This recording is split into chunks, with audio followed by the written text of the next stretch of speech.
We're here today to talk about real estate.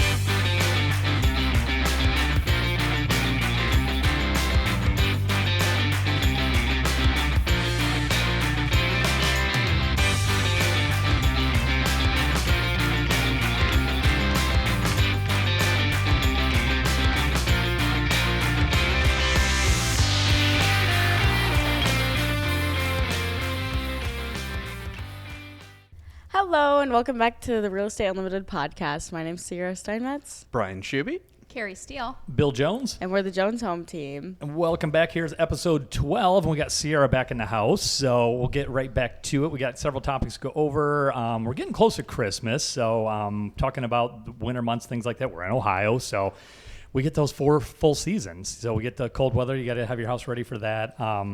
Buying versus renting, Sierra's covering. Brian's got some more septic topics since he's our septic king here of the county.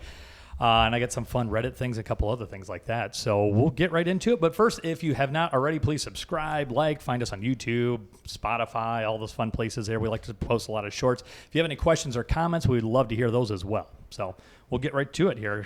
Kari, what do you got? Vacant homes. Yeah, so it's getting that time of year where we're showing properties and the temperature is starting to creep below freezing. And so I had one actually that was vacant, and when the home inspector was there, he said, we need to adjust the thermostat for frozen pipes. And that was the first time I'm like, it's that time of year. We're either really hot or we're really cold, and so we need to regulate those temperatures. So my topic today is vacant houses if they're not winterized, how to prepare them for showings. So one, ensure the electricity, the water, and the heat are active. And it could be something as simple as making sure the thermostat is functioning properly. And so maybe checking the batteries and smoke detectors, things like that, and setting the thermostat to 55 degrees. So that was one of the things. It's like, what temperature is the right temperature and not offensive to the seller if the house is vacant? You obviously don't want to run their bill up. All right. So 55 degrees seemed like it was a common temperature to keep the pipes from freezing. The other thing too, when you go into properties is, especially in the pictures, in the kitchens and the bathrooms, they'll have all the doors open, and like the OCD of me wants to just go in and like close shut all of them. And the same with the doors, but the doors are actually supposed to stay open so that heat can get to the pipes. So fun fact for you if you didn't know. Which that used to be a problem back in the foreclosure days. That was a problem a lot of times. People would walk in and close them and things like that, and then it'd end up with frozen pipes sometimes. So, and I would do that just because, and the same with the refrigerator. People prop the fridge open to keep that smell, or if the they turn fridge it is off. Unplugged and turned off. But like, I literally just want to walk in and like shut the refrigerator door and shut all the cabinets, just because that's like, again, OCD in me. But if you didn't know, to keep those open, and especially in like mobile homes and double wides, or they're on a crawl space, to help keep that temperature regulated. And then the other thing is to turn off the outdoor water spigots, because that water can back up and freeze and cause problems inside the house as well. And the other thing is maintaining a clean and well-lit entry for your buyers and for your agents, because this time of year, if you don't leave that outdoor light on, somebody could be showing the home just after 5 o'clock when it's already starting to get dark. You may be dealing with frozen temperatures. So just making sure you have a well-lit environment, and then for agents to carry a flashlight too, so that we're prepared. That's great advice, for those. Yeah, and that's one of those things where you don't think about it until you're in that situation. An umbrella, boots, a flashlight, things like that. Especially a shovel. Yeah. Kitty litter. I was going to say that I think with a well-lit entry, having either the cellar or being able to clean the sidewalk off or the porch off for you or your clients is another thing, safety thing as well. Well, it's even in an occupied home, a lot of times they don't get that done, but especially in an unoccupied place, that happens a lot. They just forget about it or don't think to go over there. So I think that's one thing too, where they could leave like one of those little shakers of salt right there by the door. So if they are out of town or it's a vacant property, they could just leave it. And then agents, obviously common courtesy, if they know it's going to snow or something, or if they show up a few minutes before their buyers, they could just sprinkle a little salt out. But we could do a whole episode, I think, on that too. Yeah, prepping your house or agent preparedness, I guess. Yeah. And then, to Brian's point, schedule periodic visits to ensure the property remains in good conditions. Now, if it is a vacant home and if you don't want to put that information out there, but if they're on vacation or they're going to be gone for 3-6 months, you don't want to advertise that they're not there, but maybe having their agent or a neighbor keep it up. That way you can't tell that it's 100% vacant too. Yeah, especially if the driveway's not been shoveled or plowed for months and people know it's vacant, that obviously could hurt them in the long run too, just because you don't know who's been watching the property and maybe thinking about breaking in or something too. Right. So pick up the mail, all that stuff. With that stuff piling up. Yeah. Well, we can tap into that probably into a future podcast. Well, we have plenty of winter to get through. Yeah. So then that's the other thing then too is how to winterize your vacant home. And Bill's got the link there, and I think he could probably drop it in the comment section or wherever the link is available. But that's a good one. thisoldhome.com. It shows you step by step some things that you can do to winterize your home. So if you have a vacation home in an area that is, inclement weather or gets all the seasons, or vice versa, you're headed somewhere warm and you're leaving your home behind, these are some things that you can do to protect your investment. And Kari, I know we were just talking about this, but I see on your checklist there's check smoke and carbon monoxide detectors for functionality as well. Mm-hmm. And I know, Bill, when I had filled in for B&I this past week, one of the plumbing heating guys had mentioned he's been doing their regular checks here before winter, and they've been catching a lot of furnaces and stuff that have been putting off a lot of carbon monoxide. So I think that's an important step to making sure that your family stays safe during the winter here. That literally kills people every year. And he said one of the cases that he went to, one of the guys walked in, and he was in there working, and they were just so used to it. But he's like, they had called me to come take a look at something, and he's like, and I walked in, and they say you can't smell or see or anything, and he's like, and it was extremely powerful, overwhelming. And he's like, the guys just didn't notice it, and they were getting a little woozy from it and stuff. So I think that's extremely important for safety. Yeah, for $20-$30. I mean, I know there are lower income families that $20 or $30 is a lot of money, but if you go to some of these local places like Salvation Army or First Call for Help, I think even the fire department, and if you tell them there's a true need there, they can get those items for you, and in some cases even getting them installed. But I think even just having it on a counter versus not having it all is a life or death situation. So you say, what price would you put on your life? You wouldn't save your life for $30, you know? So right. I think a lot of times just 9-volt batteries too. They'll have those available. Yeah, they are, but I think they'll give those to you sometimes. So if you check with the fire station. Yeah. Now I say that they probably don't have any. Well, but it is. I mean, honestly, if there is a true need there, if there's somebody who's listening that can, benefit from that, definitely look into those programs because there are and it is a really serious thing. For keep sure. your family safe.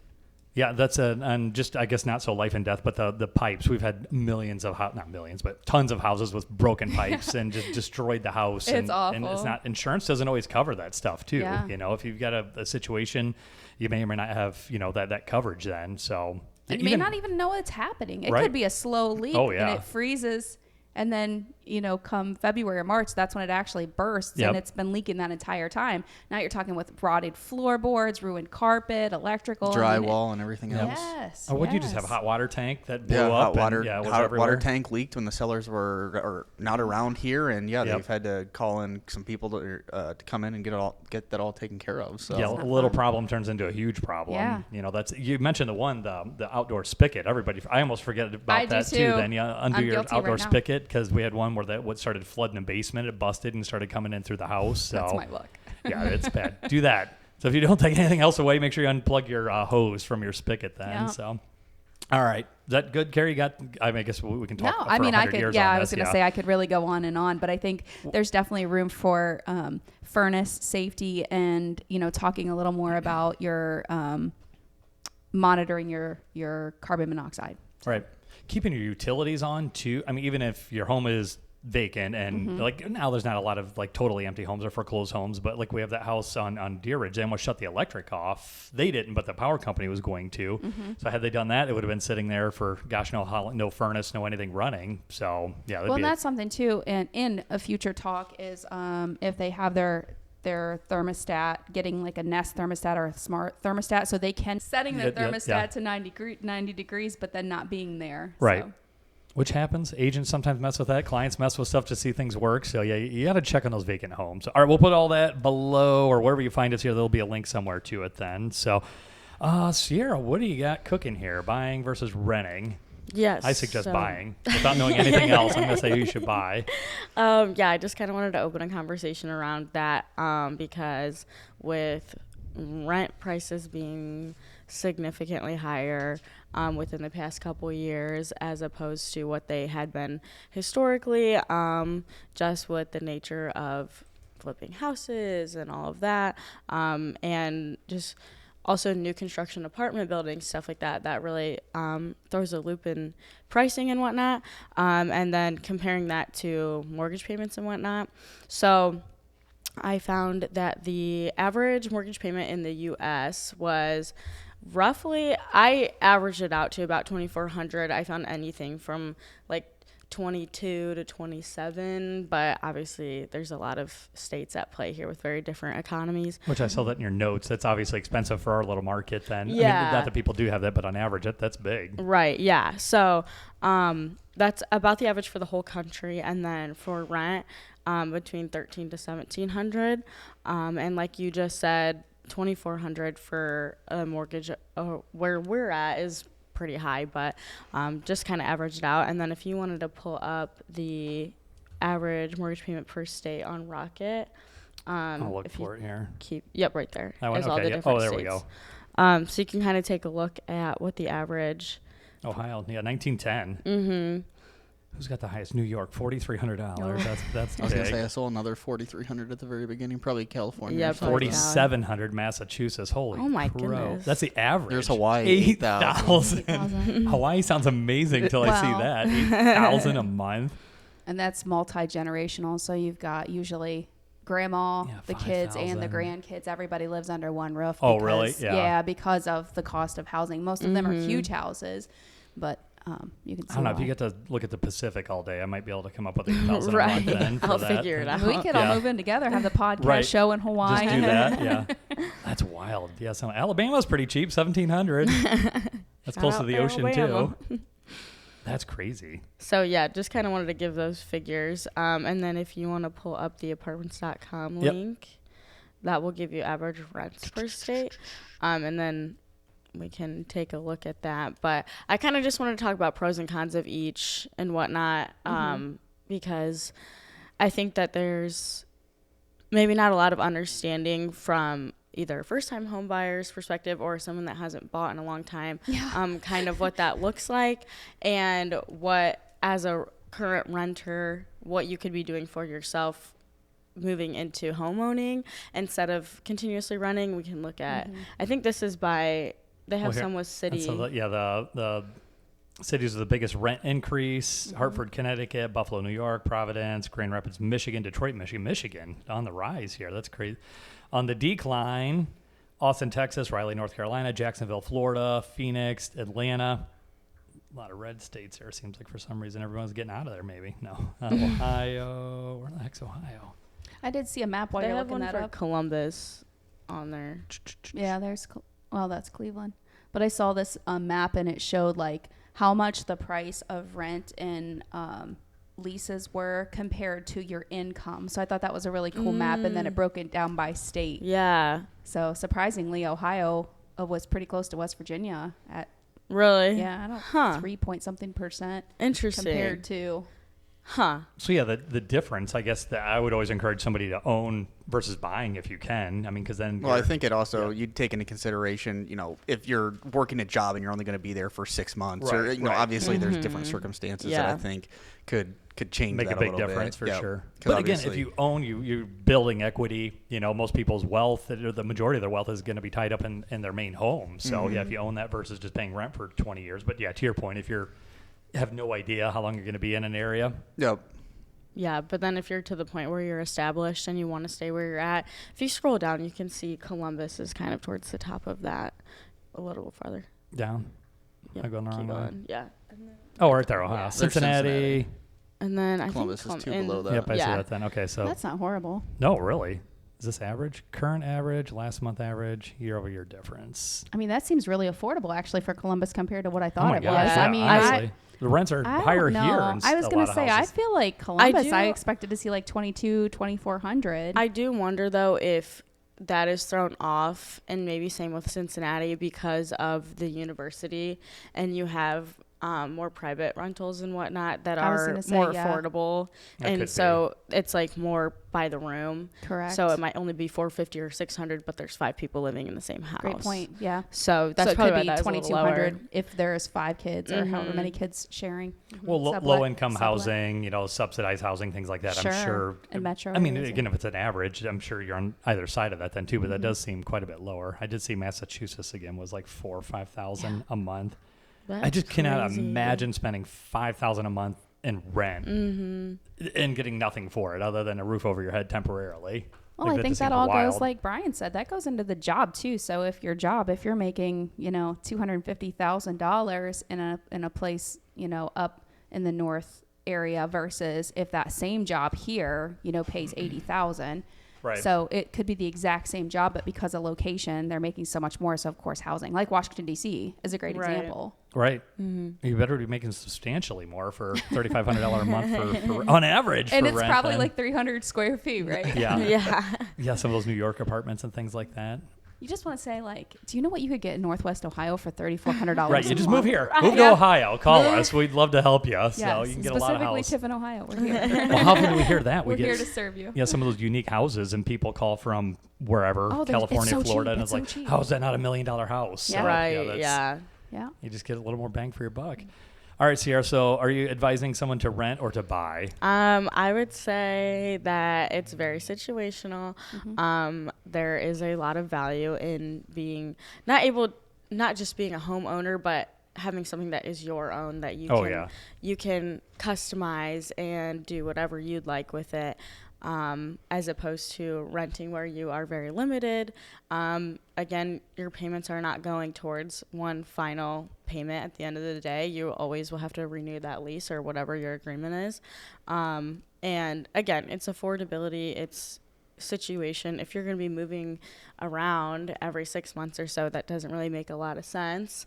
Or even every couple of years, if you know Right, you're going to that move, that probably doesn't too. make sense. Yeah, like unless you were able to have kind of a home base that maybe you could rent out while you're not home. But even something like that is kind of hard to juggle. So I think it's very situational, and if you can make it work, I do think that home ownership is quite the route to go, just knowing that that's yours. Your rent payments are not going to ever end per se, whereas your mortgage payments eventually, hopefully someday would. And again, that's equity and whatnot, where you don't have that with a rental so much. So Just being in control of your own destiny for the most part too. I'm not much of a rule follower, so if somebody said I couldn't hang a picture on a wall that's Right. or right. change the Pets, paint color, have neighbors my dogs, you can't get rid Yeah, of. You got pets a are a neighbor huge with one. a party wall, and you're just Right. like, come on, and they're not going anywhere, and you're not going anywhere, and you're stuck with that life. I mean, that's Right. what got me out of a duplex was I had neighbors upstairs, and they were just loud and obnoxious. Oh, and geez, I'm yeah. the old lady with the broom banging on the ceiling. Like, keep it down, I gotta go to work.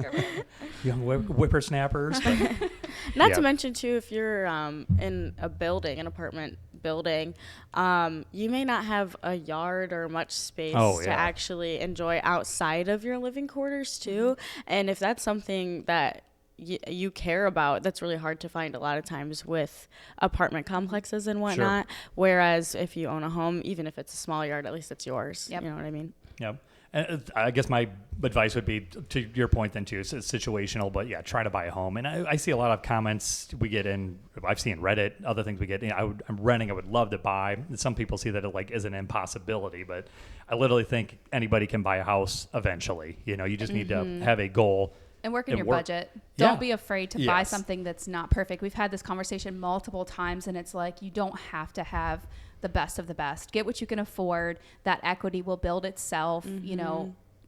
Build as you can go. That's Yep. a huge one too. There's so many options out there. You just have to be able to find the right people to talk to that are going to send you in the right direction and educate you properly. Do your own research and whatnot to see what can work for you, because 99% of the time something will work for you. Something, yeah. Yeah. Yeah, And Yeah, especially finding if you're finding the lower. right agent to help you get hooked Oh, up with a lender that is willing to work with you. If your credit isn't that great, or you need Yep. some work somewhere, a lot of lenders are willing to help work with you to Oh, yeah. get your credit fixed, or get you where you need to be able to purchase then. And shorter time than you think, too. Yep. 3 months, 6 months, a year. I mean, It just depends on what you got going on. Yeah, you just have to be motivated. Yeah, and I think that's a great point. You just need to find a lender and an agent that's willing to work with you. Some of them are right now. Can you do something today? No, then they're going to move on. But there's plenty of them out there that'll do you justice. So yeah, just it's a good goal to have. Keep at it. Young, old doesn't matter. So, all right, you good there? Everybody buy a house? Yep. Yep. All right, we'll put that link in then too. Then I got just a couple things I want to briefly jump on. Bryan, you talked about this a little bit last week. 55 real estate terms you should know in this market. I'll just more include the link in. It is actually pretty informational, or we'll probably have to. It's from Inman, so we might have to grab some of this. The one big one was talking about active contingent, which you talked about. There's a couple we talked about this then too, the as is, where is, it goes in a little more depth of what that was. Broker price opinion, and we get this a lot of times then too. People ask, can we do an appraisal? What do you need an appraisal for? If you're not I've had people call and say, we just had an appraisal done, now we're thinking about selling our house. I'm like, what in the world did you do that? Why'd you spend $700 on an appraisal? Because, I just figured somebody could use it. Sure, you can use it, but it's not going to get you anywhere. The buyer's going to have to get their own appraisal anyways. And we do a broker price opinion or CMA, or it's called 100 different things. Again, these things, what they're saying is important. The buyer broker agreement, buyer concessions, seller concessions, things like that. We don't have to dwell on all that, but it goes on and on and on. But there's some cool stuff there. The one I wanted to touch on, this affects us as agents, as brokers, it affects our clients, anyone thinking about real estate. So undisclosed things. So how what they call secret home warranty cost a brokerage is millions of dollars. So again, our duty to our client is to make sure they're getting the best deal. We're not worried about us. We're not making sure, that anyone else is getting taken care of other than our client. We have actually a fiduciary duty to them. So I'll just read the one part of this. So, and again, I'm not trying to pick on this company. It's in the news. So I don't even know who they are. Edna Realty settles for $3.5 million over secret home warranty payments, which we offer home warranties, but we don't push any one company. We disclose anything that we're affiliated with, anything we'd get compensated on. I think that's kind of where the rub is with this. But they announced a settlement. That to resolve claims that the company advertised Home Security of America's home warranties to clients without disclosing, that's key, without disclosing that it received payments for the warranties. In addition, they were accused of allowing consumers to believe that the warranties were their products. So real estate brokers like this company are legally required to act in the best interest of their clients. After a careful investigation, they were found that they were secretly accepting substantial payments and were smacked, I think, with a $3.5 million settlement. Aye. So, ouch. Yeah, so just disclose. We talk about that all the time, whether you're selling a house, have your seller disclose everything we're involved with. Nothing we cost a client should be a surprise to anybody. Right. I think we've all done that, buyer side, seller side. Make sure you sit down and have that conversation, because nothing worse than a buyer seller getting surprised at some point saying, well, I wasn't expecting that, or I didn't see that, or... And why would you want to? I think, right. A home warranty, that's fantastic. And even if they are getting warranty payments, just be upfront about it and be like, this is a fantastic product. I stand by this product, and, it's easy to see why. Yep, and we always encourage people to get home warranties. They get, from on the listing side, they usually get coverage for their home, and then the buyer gets that 12 months generally of coverage that happens. They don't cover everything. Again, not trying to shill home warranties. Sometimes it works, sometimes it doesn't. But yeah, just disclose. Have that conversation. There should be no hidden fees. There should be no surprises. And that kind of rolls right into this Reddit thing I got into here then too. Oh, so there's an update on the seller signed the wrong offer, if you guys remember that. I don't know if that's last week or 2 weeks ago here, so I'm going to touch on that here briefly. This one got deleted. It was fantastic. I should have taken a screenshot of it, but how do I get out of this contract? So it was a buyer. It's deleted. Which, again, Reddit, just let it happen. Let it be out there. There's no reason. It says, sorry, this post has been removed by the moderators of whatever this realtor's one, which there was nothing wrong with it. It didn't put this agent in a good context. But it was still a valid concern from a consumer, which should be out there. It shouldn't be hidden. Maybe there's something else going on with it. But in summary, it was a buyer's agent. We've had this discussion. How do you get a buyer's agent out of a buyer-agent agreement if they're not doing their job? So this person, I don't remember who it was, then I don't know if that's the right username or not. I don't want to put them on blast here. But it literally said, hey, we signed this buyer agreement. We didn't really know what it was. We looked at this house. It was 6 months ago. We now want to buy this house, but according to the paperwork, it said they had to work with this agent. Well, this agent had ghosted them, in their words, said never gotten back with them, never answers questions, texts, phone calls, anything like that. So they're now trying to buy this house, and this agent now finally resurfaces, oh yeah, one day you have to use me. And they're like, listen, we've been looking at other houses with other agents. We signed another agreement. You weren't getting back to us. I'm sure there's two sides to every story. I don't know. All you can read is what was there. How did they get out of that contract?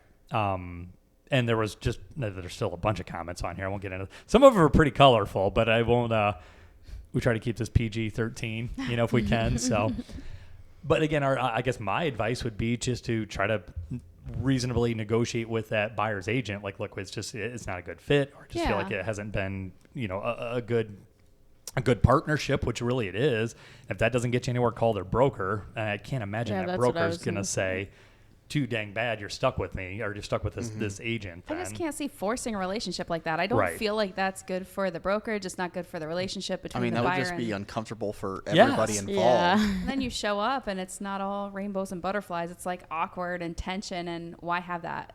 It should be a fun and pleasant experience buying a house. There's already enough emotion. So I feel like at that point, why force it? And if it is the case that the buyer said their agent just wouldn't get back to them, that's on that agent. You messed that up by not answering your phone or whatever your reasoning was. Yeah. I'm busy right now. Let me get back with you. Or I'm out of town till Tuesday or whatever. Literally anything. Anything is better than nothing. Yeah. So in that case, I mean, I don't know what you thought was going to happen. The paycheck bell starts ringing. You're like, oh, yeah.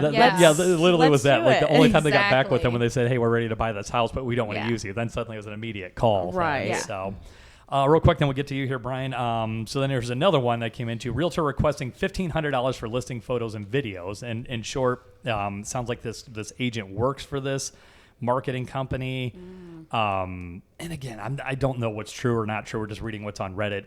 Who knows what's actually factual or not. But this side of the story was this client was kind of miffed. Do I need to pay this $1,500? And the general consensus was no, that realtor, that company should front the cost and do pictures, do everything that they need to do to make sure that, the home is marketed properly. They'd be compensated through commission. Again, just kind of steel manning that. Maybe on the other side, maybe it's a discount brokerage. Maybe they hired a discount brokerage and they weren't supplying all that. I don't really know what the ins and outs of it were, but missed fine print. Yeah. If you ask me, I feel like there wasn't a disclosure up front that was an added service at a $1,500 price tag. Right. Yeah, and again, just have those discussions. I mean, don't leave things to chance. And again, the consumer usually doesn't know what to ask. They don't know what they don't know. Right. But that's why you're listening to this stuff. That's why you don't pull a fast one. Right. Literally just put it out there. If they decline it, they decline it. But you know that option is available. Yep.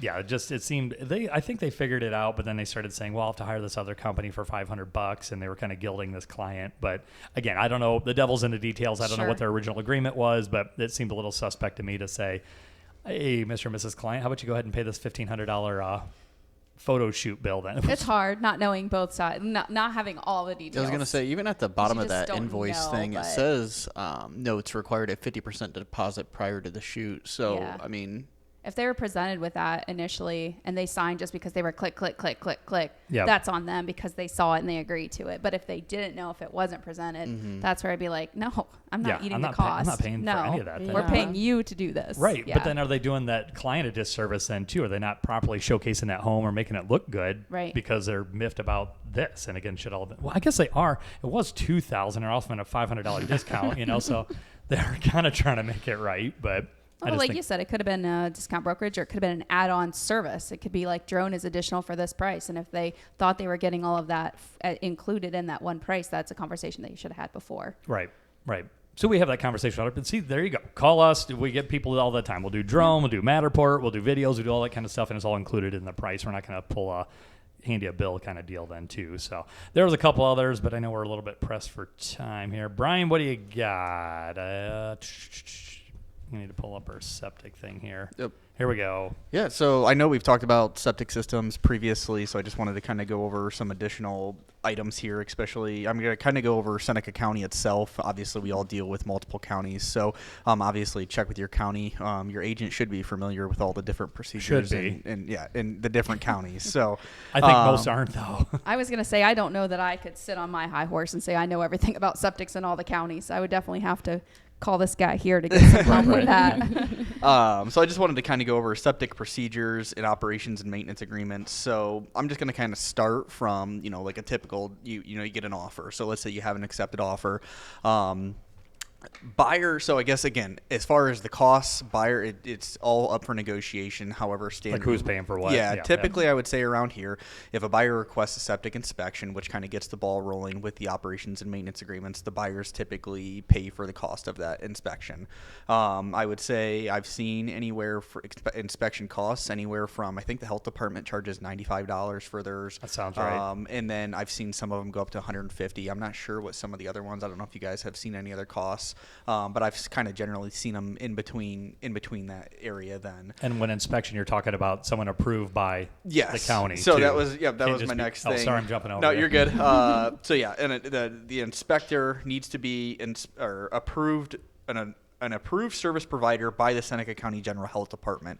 So if you hop on, and I think I got the link on our sheet as well, which Bill can attach, there is a list of approved service providers through the county on the Seneca County Health Department's website then. So that just kind of goes through who all they are approved and not approved on there. So you want to make sure you're using somebody that's on their list there. And then from there, what'll happen is that there's really quite a few. I didn't realize there's that many of them, Yeah, honestly. So that's somebody that the county will accept that inspection report from. Correct. You just can't have Joe Blow go out there and look at it like, oh, it's fine. I mean, that might be good for your personal thing, but as far as for the county, that it has to be one of these approved suppliers. Yep.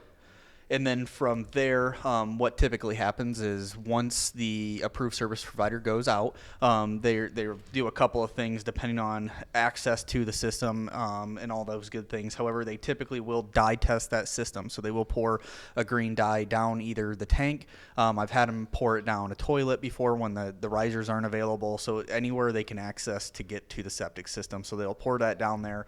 They will run the water either, they'll run a hose to the septic tank and get the water flowing to get that water moving, or they will run the water in the interior of the house, such as sinks, bathtubs, flush toilets, all those good things. And then from there, once they get their findings, they will then submit that report to the Seneca County Health Department. Typically, the buyer will not get a copy of that report. The reason being is the county wants to make sure they get their $175 bucks. Money. So they got to get their money. So that report goes directly to the Seneca County Health Department without the seller or the buyer getting to see it. Typically, if you're there for the inspection, the service provider will typically say, hey, it's got some problems, or hey, you're good to go. Mm-hmm. Ultimately, though, just because they say that, until the health department gets the report and gets to review that, and they're the final sayer as far as what gets to be passed then. Again, that goes back to getting a good agent or getting somebody that's going to go there if they can and find out what's going on firsthand then too. And then going back to like the water system, vacant homes and things. I didn't want to jump in because maybe he was going to bring that up, but I like stealing his thunder. What do you do if there is a vacant home and it needs a septic test? Can they do that if it's been winterized? I know there's a couple of them. I want to say it's either 3 or 6 months. I think it's 3 months. They want somebody to occupy that home or have been living in that home, so that way the tank is where it needs to be. Mm-hmm. I know if the tank's been pumped, I want to say within, I believe, 3 months. Yeah, I believe so. They can't do a septic inspection because it won't show the true results of what's actually going on there. So, and similar for the vacant houses, I'm guessing if it's again been vacant for 3 months, it's going to be difficult for them to get a true accurate reading of whether that system is passing or failing. So I would guess let your buyer know, hey, this may not be true or false. You're not going to get a good report probably or good inspection. Yep. So that's going to make it a little bit more difficult then. Mm-hmm. Which is really hard. The HUD properties and foreclosure properties, because the bank, impossible. the bank a lot of times won't turn the water back on anyways. Mm-hmm. Then so you truly can't get a good, and it's been vacant for 6 months, a year, 2 years, who knows then. So buyer beware. As is. Yep. And then I think Bill's got it kind of pulled up there, but I was actually looking in the Seneca County General Health Department does actually have a standard operating procedure, just kind of goes over some terms and stuff. However, on page 3, there's a little nice section here. It says home septic treatment system inspections, and it kind of goes over the things and the items that they're looking for to make sure that are correct. So which most agents do not have. I mean, this is just something most don't even know what to look for. Yep. So number 3, I'm going to just kind of start there, but they'll locate the septic tank. They'll make sure the tank's in good condition. It's not breaking or crumbling if it's concrete. They'll look at the size, check to make sure that there's risers there. And if there's not risers that come to the ground, they will make you put risers to the ground level. Which isn't the end of the world most of the time. Yeah, I was going to say you're you're probably a couple $100, right. maybe. I mean, it's still a couple $100, but it's not a $20,000 septic system, though, too. So they'll locate the distribution box, or sometimes you'll hear people call it the D box, to make sure that's working and operating properly. They'll locate the secondary treatment system. I think this is where a lot of some of the other stuff is minor. Once you start getting into your system doesn't have a leach field, or there's not a secondary treatment system, I think that's where you start to see a lot of systems needing to be replaced. Which back in the day, you weren't that's required. How they did them. Yeah. How they did them. Went to the tank and then ran it straight out to a field tile or a ditch or something like that, and that's just how they were done. However, that is no longer considered acceptable per the state and the county levels then. So again, on there you'll see then as well, the dye septic or the dye septic system, so they will put dye down there to make sure everything's working properly, and they'll kind of trace that to see where that's flowing. Usually I tell people, if you see dye at the end of that system, so whether it be going into a field tile or a ditch or wherever, ravine, typically that is going to be a fail for that septic system. So if you see dye at the end of that line, it is going to be a fail, and will probably more than likely need to either be fully replaced, or you will need to have some sort of secondary system added to that tank. Usually it's just full replacement. Yeah, usually you're going to have a full replacement. Aeration tank inspections, again, they're going to check to make sure the aeration motor's working correctly. They're going to check to make sure there's an alarm on that system, so that way if there is a problem, that alarm will go off to alert anybody that's around. And then all of another big one I think that we see usually is HSTS plumbing. So they'll make sure all gray water is going into the septic tank. Sub pumps cannot discharge into the septic tank, and then water softener discharge can flow into the septic tank or a footer tile. So they just want to make sure that everything's operating properly. And then once any and all problems are resolved, they will issue then, Bill, if you want to go back to that operations and maintenance agreement. I think that it's on our Google Drive sheet. Oh, was it? Okay. Oh, yeah, I gotcha. Yeah. So they will issue, I kind of blocked out some names, but they will issue you an operations and maintenance agreement, which just kind of outlines a couple of... That's what you want to see, that one checked. Yep. That's good. They will issue you, it will say how often your septic system needs to be inspected, and it'll also outline how often that septic system needs to be pumped. Depending on the systems, I have been seeing them change the how often pumped. They've been leaving that one blank and just saying, hey, when it's inspected, you just need to go off of what your service provider says. So they may say, hey, look, it needs to be pumped every 36 months. Well, that service provider may say, hey, look, your tank's a little bit smaller. It needs to be pumped every, couple of years. More often or less often. So they have been leaving. I have been seeing them leave that particular section blank, and just leaving it up to whatever the service provider says at your, annual or, inspection. That seems more appropriate anyway, because your household size can change. Yep. So if there's 2 people versus 6, obviously it's makes a going big to difference. Could change drastically there. So, and then one of the big things that I wanted to quickly go over here. So, with the O&M agreement fee, that typically is $175, which you can see up at the top. And then the other big thing was if the system fails. So if you're in the process of a buyer purchasing your home, if your system, so that buyer has the inspection, that system comes back that it's bad or it fails, regardless of whether that purchaser continues to purchase that home or not, the county is going to make those repairs be made, and unfortunately that is going to be a cost to the seller. Current homeowner's going to have to deal with it. Yep, the current regardless. homeowner is going to have to deal with that issue or problem regardless then. So that's what do you do then if you get hit with like a $20,000 septic? Can you refinance? How do you pay for that? Like, is somebody... Like if, I got this country house and I'm already on a tight budget, and that's why I'm selling, because I can no longer afford my home, and now I get hit with Yep. So actually on the Seneca, I didn't put a link in there, but I could definitely have it added. So the Seneca County Health Department does also have a link of a pamphlet in there. And again, it's all income based. However, there are a lot of grant programs out there for septic system replacements, which their link is pretty nice, and it shows all the income levels and stuff like that. Nice. So that would be one option. And the second option would be, obviously, again, any repairs are all negotiable. If that buyer is still saying, hey, we want to move forward, it's just a negotiation between, the seller and the buyer to whoever it's, maybe the seller's going to pay half, the buyer pays half, or, we increase the purchase price to take care of it and the seller pays for it out of their cost. Yeah, there's no set way. Yeah, there's just no set particular way. However, the grant program, I want to say I've had at least one person utilize that before. It does take a little bit of time and grant funds are limited. However, that's a nice little thing to maybe offer somebody if they're in a financial crunch. It would be a gut-wrenching to find out that you need a new septic in the exact same breath. How wonderful to know that it's being replaced at this time and that you no longer have to worry about that. Yep. Yeah. And I'd say we can get into septic replacements another time. That's a whole nother animal in itself. Right. But like I said, as far as the actual system, I know a lot of people have questions about how that process usually works and what the operations and maintenance agreement is. And then also I think we all run into that. Well, when we're explaining to clients, they don't quite fully understand that, hey, yes, there's going to be a septic inspection done on my home. Well, I think they don't completely understand sometimes. I guess that's where they rely on us to talking shit is let not them fun. let them It's know not, that it's if not. there is a problem, they're going to have to deal with it regardless of whether that buyer buys it or whether they want to or not. The county is going to, because I think they send out nice little failure letters. Oh, yeah, and they do. They Yeah. give out, hey, your system needs to be fixed within the next 12 months, or they obviously can issue fines and They can and literally other condemn things. the house Yeah, at if some somebody's point been too. Yeah. like, if my grandparents, they bought their house in whatever 83, they haven't done anything, Yep. they've just pumped it and inspected it, but they haven't actually done a full blown Septic formal inspection. septic inspection. They have no idea, Right.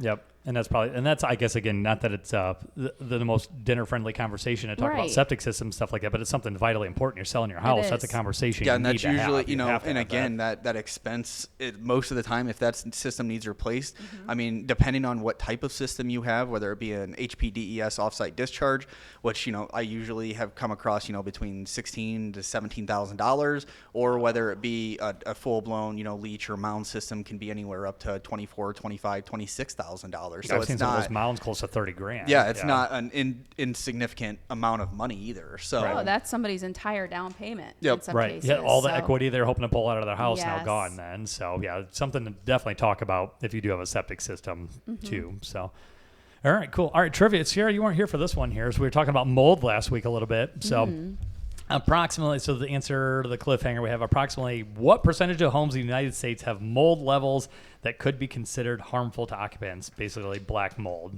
So about how many homes you think? How many? What percentage of homes Oh, have okay. some I thought you nasty? wanted the number. They all have mold. Everything, there's mold here. There's Yeah. everywhere. But like, how many have? That's dangerous. Yeah, dangerous mold. What percentage? I don't know. 10%? Oh my gosh, you nailed it. Yes, 10 to 15%. I think you guys were a little bit higher. I don't remember I don't what it was. remember Yeah. what we said, but Yep. Because they don't know. Yeah, they don't know. So yeah, 10 to 15% apparently then, which is high. So, and then again, there's a whole bunch more here. Studies show approximately 47% of homes have visible mold or odor or something like that. But again, not necessarily potentially dangerous. So. That makes sense. Okay, we're getting close to Christmas. So we'll talk more about Christmas next couple episodes too here. But this will cue us up here for that. Which percentage of U.S. households decorate their home for Christmas each year? So what percentage of homes decorate for Christmas? I'm going to say 70. I feel like it has to be high. I guess what's your definition of I don't know. know. decorate for Christmas? are they putting up exterior I decorations? mean, I don't know if they're or- going full Clark Griswold or not, but, just something. Man. I think 80%. either really high or really low because, 79%. yeah. 79%. Okay, so leaning into that, so our question for this coming week then. So on those Christmas decorations, if you're doing exterior lights, at this time of year, some homes show nice. Some, if they're decorated not properly, if they look nice, kind of a, Properly is fine. That's appropriate. We'll just leave it at that. So how much can a well-executed holiday decorations increase a home's curb appeal during the Christmas season? Good question. So expert real estate agents say holiday decorations can increase curb appeal by blank percentage. If they're tasteful. So what do you think? You're going to increase some value. 25%. I'm going to say 10%. I was going to say 15. All right. We'll find out next week. Check back.